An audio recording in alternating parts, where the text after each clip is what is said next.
let's swap chairs and see if that's better. This is all gold, just so everybody knows.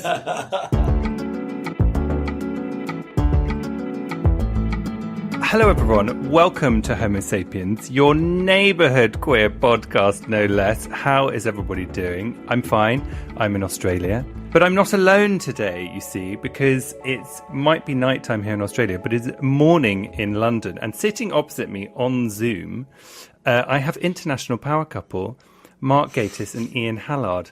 Do I say Gatiss or Gattis? Gatiss. Gatiss. And also we're in Birmingham. You're in Birmingham, sorry. Yeah. We'll be in London shortly, but yeah. That's how jet set we are. Mark always says, think gay when it comes to his name. Yes. Ah, there we go. Oh, we'll come on to that. But before we begin, have you caught up with last week's episode with world-famous agony uncle JP Bramer? If you joined us for our fundraiser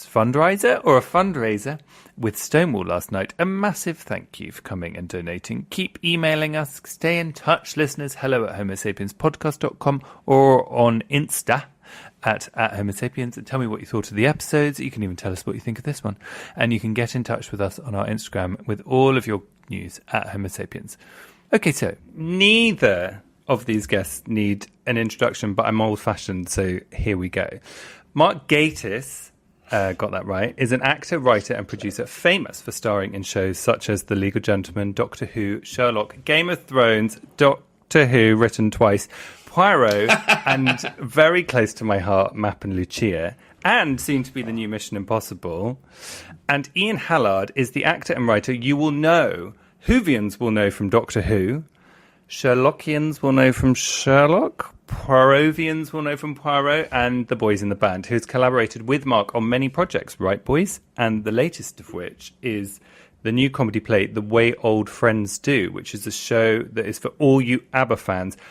Written by Ian, but directed by Mark, correct? Correct, well done. Mark has actually been in Doctor Who twice, so well, actually more than twice. 3 times. So maybe that's why it's down on there. Yeah. So in some ways we were missing one. Yes. Yeah, you should have said it again. So you're in Birmingham. You're hot off the heels of your second night of this new show, The Way Old Friends Do. Correct. Any disasters yet? Not really. I mean, slight little tweaks. We have a revolve, so that's always technically challenging. So it's just been making sure that it works. And Is that as in the stage goes round? That's right. Yes, Yeah. exactly. It's like a big spinning disc, which is quite exciting. Yeah. And then we're going to sell the revolve into a carousel when we leave. You'll make your money back. And how did this show and the idea come about? Because it's such a great idea. Well, various people had asked me over the years if I'd ever thought about writing. I've collaborated with Mark as in the capacity of script editor or an official script editor for over 20 years now. And we've worked together on a few Poirot episodes, one of which we co-wrote. But I'd never written anything original before, because obviously the Poirot was an adaptation. So it was just a few things combining, really. I sat down summer of 2019 and thought, if I was going to write a play, what would it be about? And they say, write what you know. And there's not much that I don't know about Abba. So that, okay, well, we'll start there. And also, the first thing I was going to write, I thought, well, I want to write a part for myself. So I sat there, and thought, well, if my agent was going to ring tomorrow with the offer of a job, what part would I most like to play? So I thought, well, it'd have to be one of the girls from Abba. So, and then I just had to work backwards and come and contrive a storyline that enabled me to do that. So that's how it all began. It's perhaps worth explaining the premise of the play at this point. Yes. It's about 2 old school friends who meet after 20 years and decide to form the world's first ABBA tribute band in drag. Wild fact. There is no drag ABBA tribute band, is that right? Not to my knowledge. That was the first thing I did after I'd had the idea. I thought, I better Google it just to check that they are the world's first ABBA tribute band in drag. And yeah, unless they're out there and hiding their bushel. Hiding under a bushel. Or indeed hiding their bushel. In their bush. Well, it depends on the cut of the dress, really. Yeah. I've had a very long week. So forgive me for not being able to speak or string coherent thoughts together. What I will tell you is if it does exist, the listeners of Homo Sapiens will absolutely get in touch and tell us. They'll don't let you worry. know. So, absolutely. Well, it is also set in 2015, so it's possible that that even if it exists now, it maybe didn't 7 or 8 years ago. I trust this is the beginning of it. I hope this play is the starting pistol for lots of them, because it's a great idea. Well, when I first told some friends what the play was about, a few of them got very excited, and I was like, I'm not starting a drag ABBA tribute band. The play is just about it, and I think they were a little bit disappointed about that. That's how it all begins, you see, Ian. You say you're not, but then we're on tour for nearly 6 months. So if in a few months' time, when the show's really bedded in and we've got some spare time, maybe the 6 of us in the cast, we'll just get into our costumes and actually rehearse a gig. That obviously is what I want to happen. I just haven't told the rest of them yet. Yes, there's a bright future for you. Where are you going on this tour? Let's sell some tickets. Well, we're in Birmingham at the moment. Then we go to Sheffield, to the Lyceum up there. Then we're back in London for 5 weeks at the Park Theatre at Finsbury Park. And then we go till June, encompassing York, Salford, Exeter, Cheltenham, Bath, Guildford. Does this sound like you know when you're on a train and they announce? Yes. Yeah. Calling it journey. York. It's because I'm having to remember it. I didn't write down There's the definitely list of a rail venues, replacement service at some point on this. but the wayoldfriendsdo.com is the website link, and all the ticket information is there as well. So there you go. And ask a silly question. Do we hear many ABBA numbers? Well, yes, you do, actually. You hear quite a lot. It's not a musical. It's not Mamma Mia. And actually, when I wrote the play, I knew that getting the rights to ABBA songs was like gold dust, I mean, I rang the PRS, the Performing Rights Society, who are the organisation, obviously, who administrate all things like that. And they said, no, the ABBA and Beatles, you won't get the rights to any of the songs. But we were very fortunate that Jez Bond, who's the artistic director at the Park Theatre, where we're going in March, just happened to have Benny Anderson's email address and would say, well, I'll email Benny and ask if you can sing a song for the show. And happily, he got back and said that we could. So it's very gratifying that we have their blessing for it to go ahead, because obviously it's not an official ABBA endorsed product like all the aspects of Mamma Mia and the Voyage franchise. It's so nice though, because I remember, I don't know if you probably know more about this than I do, but I remember that there was always this thing that ABBA wouldn't license their music or whatever, and then there was some email was written to get Mamma Mia off the ground. Is that right? Well, Mamma Mia is different because they've always been involved from the beginning, so that wasn't such a difficult thing. They're the producers and they're artistically involved in that. But yeah, usually that's why when Madonna wanted to sample "Gimme Gimme Gimme" for "Hung Up," she had to kind of write a grovelling email and yeah, it was. And usually are we sure? They turn things down. Does Madonna grovel? Does she have a I grovel? don't know. setting? I think she had to on this occasion, which I think is that's quite gratifying in a way. On a tangent, did you see that thing this week? Someone had unearthed an article from about 1991 called "Calm Down, Grandma," telling Madonna to act her age. She was about 32. Yeah, it was horrific. It's unbelievable, isn't it, that she has had. I'm often in a Madonna wormhole, and there was one interview of her saying how this would happen to her. She said, "You'll do this to me now, and then when I get older, you'll say this, that about me." And everybody did, and it's ludicrous. She's like Mystic Meg. Yeah, maybe that's her ambition. Less sequence, maybe more sequence. Mystic Madge. Mystic Madge. There we go. And have you seen ABBA the live projection-y thing? I've seen them twice. I saw them on the premiere night, which was the night that all 4 of them were there. And was that the best night to go live? Ian, it's a hologram, right? No, literally all 4 of them were there on the premiere night. I'm sure I wasn't imagining it. Although Mark couldn't go to that night, so we went again for his birthday in October, and he did every so often clutch my arm and go, "But they're there." And I went, well, no, they're not there tonight, but they were there back in May. I must say, Chris, the ABBA projection-y thing doesn't really do it justice. It's not a Doctor Who give a show projector. Listen, I'm trying to sell tickets to your show, not theirs. Yes, correct. No, they're doing fine. But honestly, if you haven't been, you should go, because it's jaw-dropping. It's jaw-dropping. But tell me a bit about why Ian, and I'm sure you as well, Mark, does ABBA speak to you? It's funny, actually, because Bjorn was a guest editor on the Today programme on Radio 4 over Christmas, and one of the items that he actually wanted to investigate was why ABBA appeals so particularly to the LGBT plus community.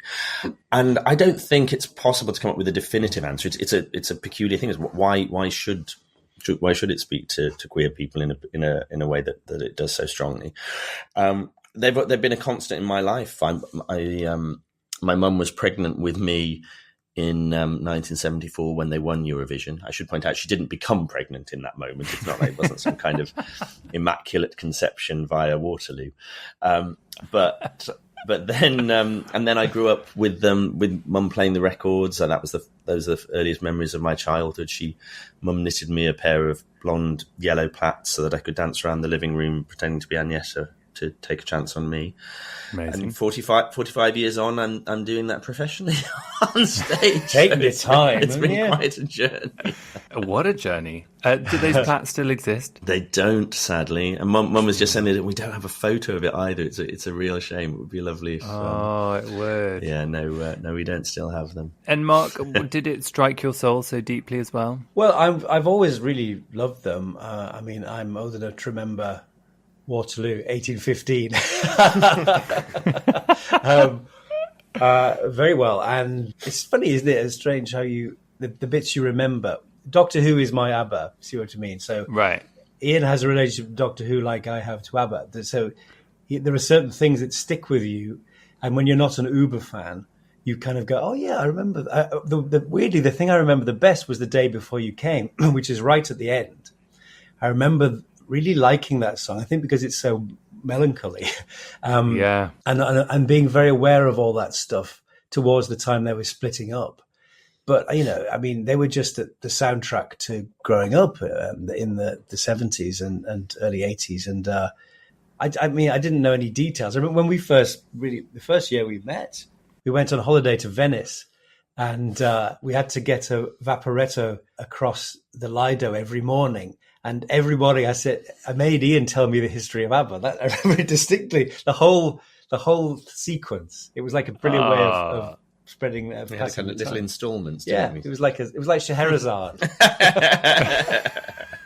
Was this sort of pre-Wikipedia? Have you ever contributed to the Wikipedia page, Ian? Of ABBA? Of ABBA, yeah. No. During COVID, though, one of the Facebook group of which I am a member called ABBA Talk, which is kind of fictionalized within the show, we did have a quiz that was organised by Chris, who runs ABBA Talk, and I won. I'm not saying Chris, I'm not saying it was important that Ian won, but it was important that he won. Ian, a very affable, smiley man, a very, very cold flash of steel came over your face just before you said I won. And I saw a whole different side of you, a defiance I'd not yet seen.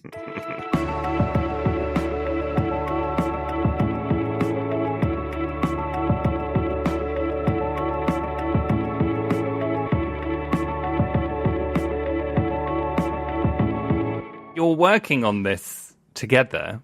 You're working on this as a couple, which you've done before because you did Poirot together, right? And you've done various other things together. Mm-hmm. But what's that like? My mum and dad worked together, so I'm always interested. Did that go well for them? Was that a success? It went great. Yeah, they really liked it. I didn't think they had a choice. So, well, as did ABBA, which went less successfully for their romantic relationships. Yeah, it's great. I mean, yeah, we've done it before. Never in this particular combination, but we did The Boys in the Band 6 years ago together. And we did a lot of press around that time with people kind of going, "Oh, how is it going to be? It's going to be right." And we'd always just say the same thing. We do like each other. It's not a chore to be in each other's company. Actually, when you're both busy anyway, actually carving out a period of time where you're going to see each other every day is lovely because you're not sort of shooting off to film or work elsewhere. Having said that, here comes the caveat. There was a point a couple of weeks ago after a very, very intense week when we got to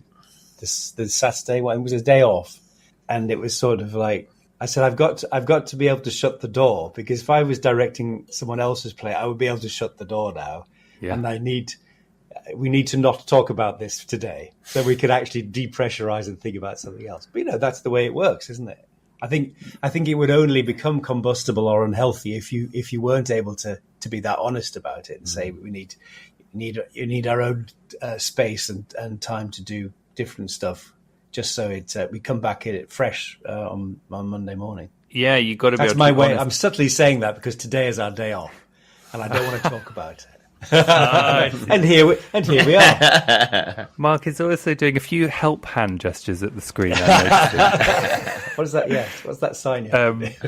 Yeah, because I suppose it's about being able to be honest, isn't it? I think that's the thing. And perhaps in same-sex relationships, or maybe just LGBT relationships, full stop, we are used to being able to be honest about what we want, or try, or perhaps delineating roles, or having to discuss those things so that it doesn't fall to one person having to do the heavy lifting. I don't know if that resonates at all. Well, we're quite lucky in that we have very similar tastes, certainly artistically. I mean, it's unusual, if not, I don't know if it's ever happened that we go and see a play or a film or something together, and one of us walks out going, "Oh, that was amazing," the other one hated it. Oh, really? So I think because we trust each other's judgment artistically, if Mark comes and says, "I'm not sure this moment's working," or "this line isn't landing," or "we need to do something different," I go, "Yeah, of course."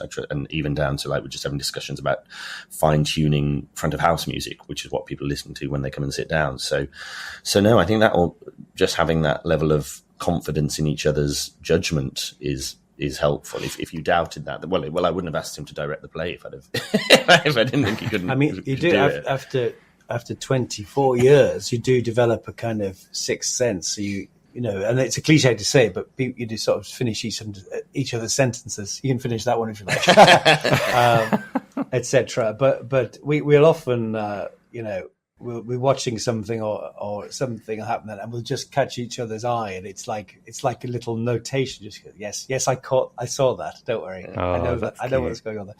But, God, we sound smart.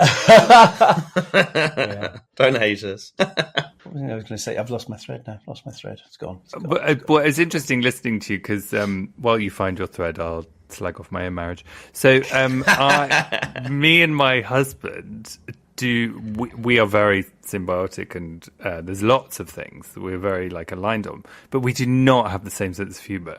We have a mutual sense of humour, which we make each other laugh a lot, but he doesn't find huge sections of things funny that I find funny, and we have really different taste in films and stuff. Oh, that's interesting.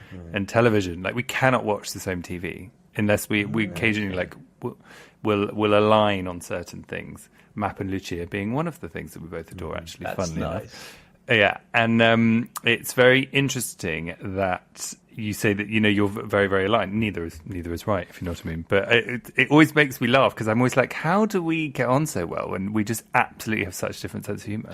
But I suppose people, the pattern isn't the same. Or some people totally complement each other, like pieces of a puzzle locking together, but their differences are what make them align. Other people have much more similar characteristics, and that's what makes them come together. So, I think for me, the thing you put your finger on there is having a laugh.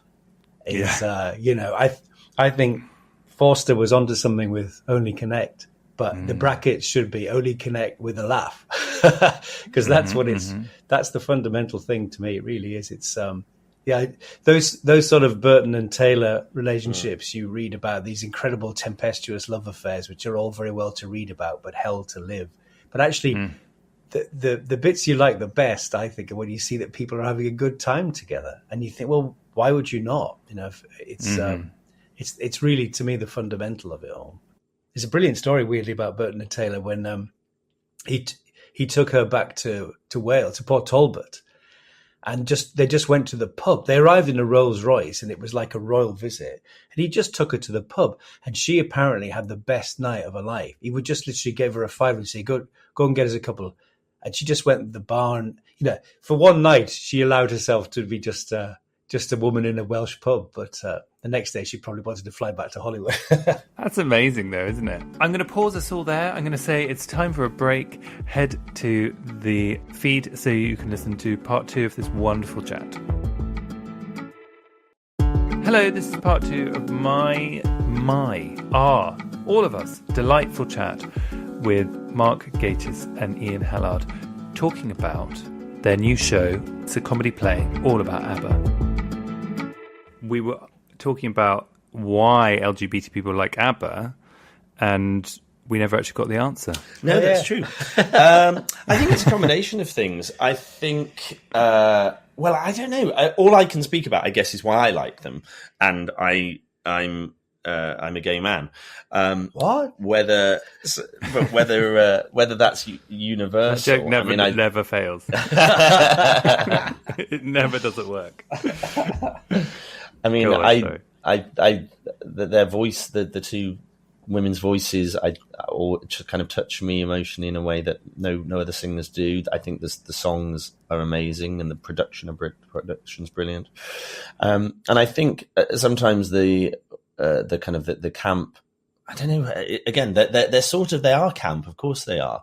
And I think in the best way that certain camp things are, they're not knowingly camp. They don't know that they're camp. And I remember Benny giving an interview, probably about 20 years ago, and he was slightly mystified as to why the queer community have embraced them so, because obviously their image on the face of it is two very heterosexual couples. But you look at those performances, you look at the video for "Take a Chance on Me," I think because it's done so kind of earnestly in a way, but then you've got like "The Winner Takes It All," and you see Agneta with a sort of dishevelled perm and all the blue eyeshadow, and you just kind of go, it's kind of there's a sort of seriousness, but also alongside an absurdity, and the kind of I was quoting like some of the lyrics. If you take them out of context, the first verse of "Mamma Mia," I was cheated by you since I don't know when. So I made up my mind it was come to an end. Look at me now. Will I ever learn? It's like, and you don't kind of really think about how bleak those lyrics are when they're being sung in sort of white satin flares with big smiley faces. It's a funny thing though, isn't it? Because it's like defining camp is impossible, because if you try to define it, it evaporates like smoke. But I think one of the biggest familiar things is the sort of earnestness. If it's also, they start for us with Eurovision, which is obviously a great way to kick that off. But to me, it's an amazing combination of things. It's the fact that they do it straight faced, but the songs are a combination of banging disco songs with very bleak lyrics. Often, that sort of earnestness. Obviously, there's spangly costumes and flares early on, but there's just something indefinable about it. But I think it may be something indefinably Swedish about them that we forget they're Swedes, and therefore, like Bergman, they have a gloomy side to them, and maybe it's the weird combination of the two things, of these very upbeat songs with these rather melancholy sort of fractured relationship lyrics that do it. Yeah, it's like Rhinestones and Sadness is just very compelling, isn't it? Yeah, that's your memoir. And the cliche, obviously, of the two sort of divas kind of appealing to gay men as well, and you've got the kind of contrast as well between, you've got one blonde, one brunette, and the kind of the. Do you think Frida is Agneta's evil twin? Yeah, it's funny, isn't it? It's like, because from my youth, like 4 years old, I remember so distinctly. I think you were going to say 4 years ago. Right. Even I'm not that deluded. I remember, like, it was in our sitting room, the television sat on like a chest, and that faced towards the staircase. And so at night, you were told to go to bed, but then I would come down and I'd sit on the staircase and I could watch television through the open door, and no one would know I was there. Not that it was a particularly strict household. And but I remember watching Whitney Houston on Top of the Pops, and that I Want to Dance with Somebody video with all those colours, and it was like a bolt into my brain. And she sort of is my Abba, if you know what I mean. Mm-hmm. But then I also remember Abba, and I just remember so distinctly like that a long blonde piece of swishing hair with light behind it and a swishy bell-bottom leg, and just being like, yes. But I don't know why. What did I know at 4? Why did that speak to me? It's so strange. I find it very comforting, and it's a strange sort of distant connection that you think you're the only one. And then you meet someone who has such a similar story. I don't know if you've seen Rob Madge's one-man show. I haven't seen it yet, but I'm dying to. It's very lovely, and the reason they're able to do it is that they have all this incredible video footage. So it's not like we have a memory of Ian having those plaits and no photograph. Rob's got it's all on camera, so it's incredible. But what's absolutely beautiful is how similar it is to so many other people's experience, putting on a show in the front room. There's proper diva-ish behavior at the age of 5. Is this camera working? Oh, what is it? Are you filming? They say to their dad all the time. And I love that idea that when you grow up feeling very isolated sometimes, you discover you have this community that you were part of that you never even had any idea that was your tribe, And that's one of the things that kind of the play sort of touches on as well. The my own experience of that isolation and the fact that obviously I grew up and I was a teenager just at the point when Abba was so unfashionable. I mean, they were never the height of fashion even in the 70s, but when it hit them the sort of early late 80s. They were a complete joke, and I remember my own 18th birthday party. I had to take my own vinyl 7-inch singles because the DJ didn't have any Abba to play, and that was the only one. I was like, it's my party, and I will have Abba played at my party if I want to. Exactly. And going to DJs at that time, and when I was sort of 17, 18, and it was just on the cut. They were just about to be the rival, but it was that they were sort of in a proper dip in their public awareness, and DJs openly laughing in my face when I requested Dancing Queen. I go, I'm not playing that. I remember that time. Yeah, it was like people didn't want to know. We call it the dark time. The dark time, the time of chaos. Yeah, the time we speak not of. But then what turned it round? Did someone cool put it on something, or something cool happen? Or the real kind of the first, I mean, there have been several revivals over the years, and obviously Mamma Mia was one of them. But the first one was 1992, and it was a combination of things. It was Erasure, I don't know if you remember, did an EP of ABBA cover versions, which went to number 1 for 5 weeks. Actually, and funny enough, of course, they did dress up as Anita. That's probably the first drag ABBA performance, because their video for "Take a Chance on Me" has Andy Bell and Clark dressed up as them. Well, don't worry, we'll cut that bit out. We'll cut that bit out. It's all right. They didn't go on tour. They weren't a tribute band. It's fine. They're allowed. Then it was Bjorn Again, who were the first, obviously, the big tribute act from Australia. Hit the big time that year, and it coincided with the release of ABBA Gold, obviously, which was the big kind of greatest hits repackage, and all those 3 things kind of came at roughly the same time. And then after that, they kind of never really looked back. But it's rather lovely that people have different jumping on points. ABBA Gold was a huge thing, and then so kids who'd never heard of them just thought, I really love this. And then Mamma Mia's done the same in its various iterations. And to me, it's just because they're so good. That's the truth of it.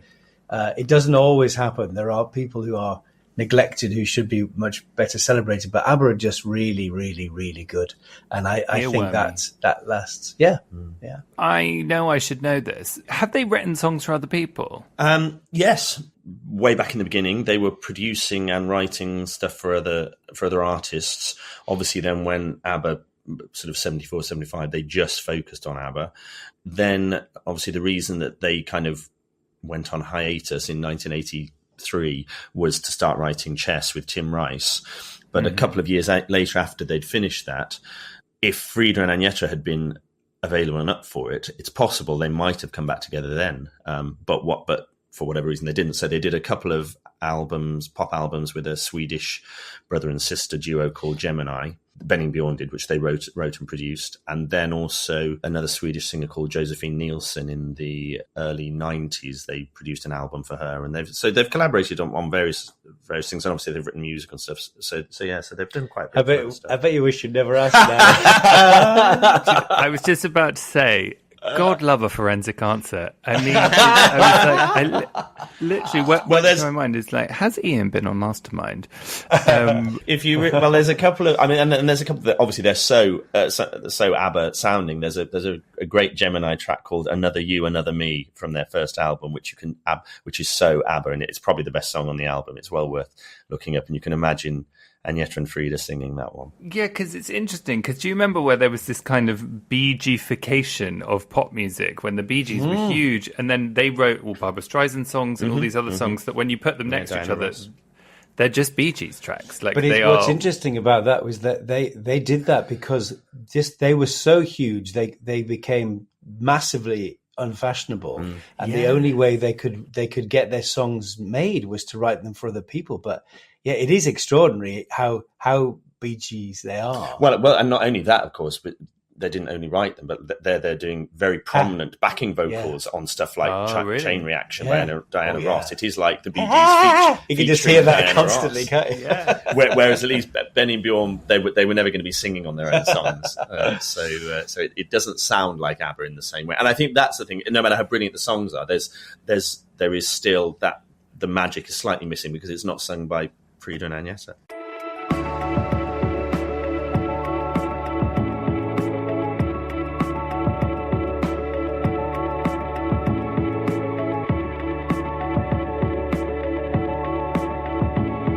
Now, boys, changing tack a little. What, we're not going to talk about ABBA anymore? I'm sorry. I'm sure we'll find a way. I'm out of here. Well, because you're making this show as this ABBA-related show, as a couple, we've been talking on social media to listeners about red flags. Do you know what a red flag is? Mm-hmm. For anyone who doesn't know, a thing with dating I thought it was what was flying along all British beaches now because they're covered in shit. Exactly. Plus, things you should see in a potential date or a date and avoid. So you've been sending all in, listeners, you've all been sending in. Funny you mention it, actually, Mark, because the first one I've got written here is people who litter, which actually is beaches as well. Yes. Of course, that's a red flag. Yes. Yeah. Dan says lack of authenticity, which is a harder one to find, as in to identify, I would imagine. That's going to take a couple of days. On a first date as well, yes. Yeah. T.A. Goodson says late and liars. Does that mean dead liars? Late liars? That's a bit no, just if they're late. Because to me, that death is a red flag. That is definitely a red flag. I like them alive. Call me fussy. Any red flags of yours, boys? I don't know. It's been a long time since I've been on a date with someone else. So I'm trying to think of... well, I suppose rather... the big thing for me, and this isn't necessarily about dating or sort of romantic or sexual potential encounters, but just generally socially, the big red flag for me are people who are not interested in anyone other than themselves. That's the thing now I have so little time for in any kind of social setting. If you sit down and someone is clearly, they just want to talk about themselves and they ask no questions and have no curiosity about anyone else is something I just like, oh, God, you know what we were talking earlier about being sort of simpatico. We had one of those a while ago with someone who was clearly not interested in talking about anything. And Ian just looked at me across the table and I thought, we are thinking very alike here, you know. Yeah, it's very true. That it's amazing how often you get that people just and in the same, in the positive way, when someone asks after your other half or what you're up to, as opposed to just sort of monologuing about themselves. That's an instant thing. I think you can tell an awful lot of people. Narcissism, basically. My big one is people who don't like dogs. I like cats and dogs. But I love dogs, and I think you can love both, but I don't think you can quite trust people who don't like dogs. I think that's true. There's something missing in them. I'm a little more sympathetic in case, because I think if someone has had a very unfortunate incident as a child and been attacked by a dangerous dog, I think if that's made them scared of dogs for life, I don't think you can hold that. That's true, but they should wear a little sign like Holly Hunter around their necks to that effect, so that they've got an excuse. So they got an excuse. Okay. Yeah, I know what you mean though, because he's going to tell us he doesn't like dogs now. No, I love dogs. I have a very noisy dog, but the thing about people talking about not asking questions and stuff is so true, and it's actually loads of people have written it. Like Daniel says gossip, drugs, narcissism, pretense. I mean, what a day is all I can say. But, where did you go?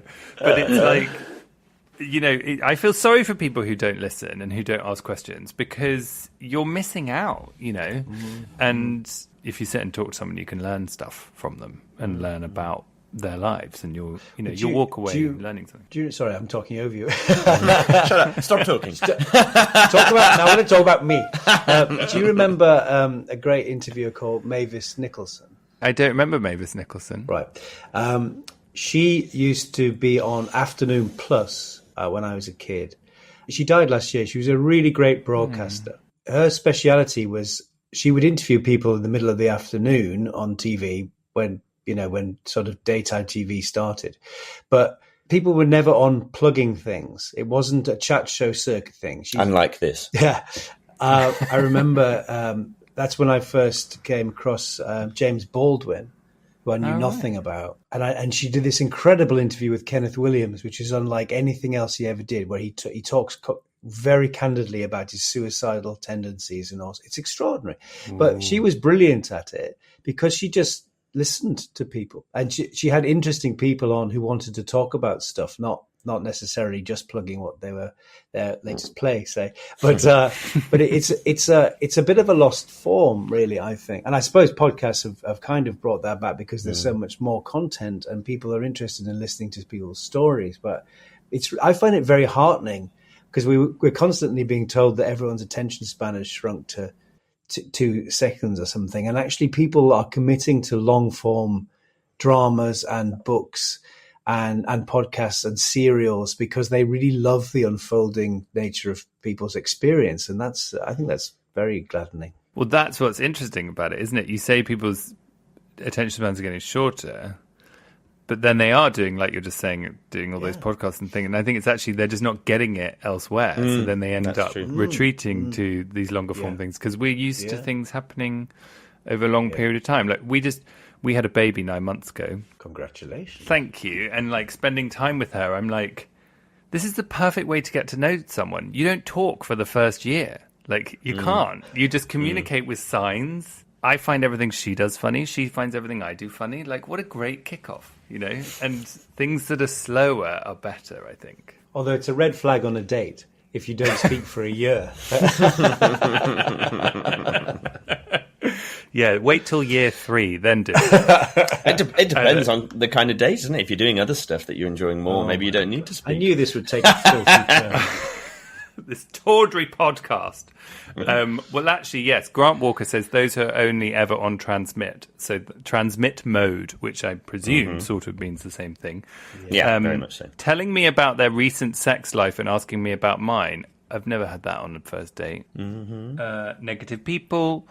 Mood hoovers. But actually, all these things are for people you're working with, people you're friends, gaslighters, and people who say things like, I'm not racist, but... Yeah, that's not a goodie, I would say.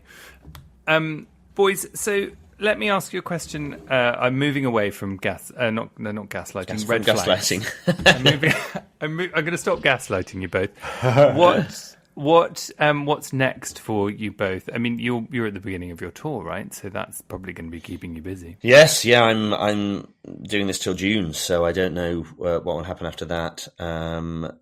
The producers are sounding very positive about a future life for it, and obviously, I'd be quite happy to carry on playing this part until forever, really. So I'll just have to keep making the character a bit older and no, there'll be a voyage. There'll be a voyage like sort of version in 40 years' time. Hologram. With holograms, yeah. Cross between the Mousetrap and Voyage. An Abba projection show. Yes. So that's me for the foreseeable future. But Mark's off to Pastures New next week. So where are your Pastures New, Mark? I have 4 days off, and then I start rehearsals at the National Theatre for a new play by Jack Thorne called The Motive and the Cue, which Sam Mendes is directing, which I play Sir John Gielgud. That's so exciting. And Johnny Flynn is in it as well, is that Johnny correct? Flynn's Richard Burton, yes, and Tuppence Middleton. Yeah, it's all back to Burton and Taylor again. I got that in, earlier on.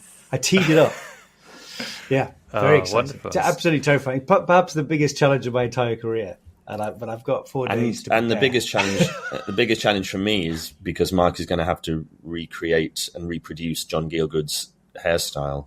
If you can call it a hairstyle, but no, so all of this is going to have to go, and it'll be a kind of little sort of old man monk's tonsure around there for the next foreseeable months, which is why there'll be a lot of hats worn. Which is why I'm going on tour, so I don't have to see it every day. So, Mark, did you do the Mission Impossible films, or am I dreaming? No, I have. Yeah, I'm in the next 2, and I got the cake at Christmas. Tom sends cakes. He's famous for sending cakes to people, and obviously I was afraid to open it in case it blew up. But it was lovely. The delivery guy, it was just before Christmas. The bell rang, and I went to the door, and there was this man with a box to sign, and he went, "It's from Tom Cruise," and it was properly made up. It was really exciting. Boys, you're wonderful. Thank you so much. Listeners, what can I say? It's been emotional. Next Thursday, we'll be speaking to Scotty, award-winning artist and broadcaster, for a brilliant chat. Get in touch, stay connected. Homo Sapiens at Homo Sapiens on Instagram, Facebook at Homo Sapiens Podcast, and email us your comments, your questions, and your agony uncles to hello@homosapienspodcast.com. Loads of love to you all. Bye for now. Take care. Bye-bye.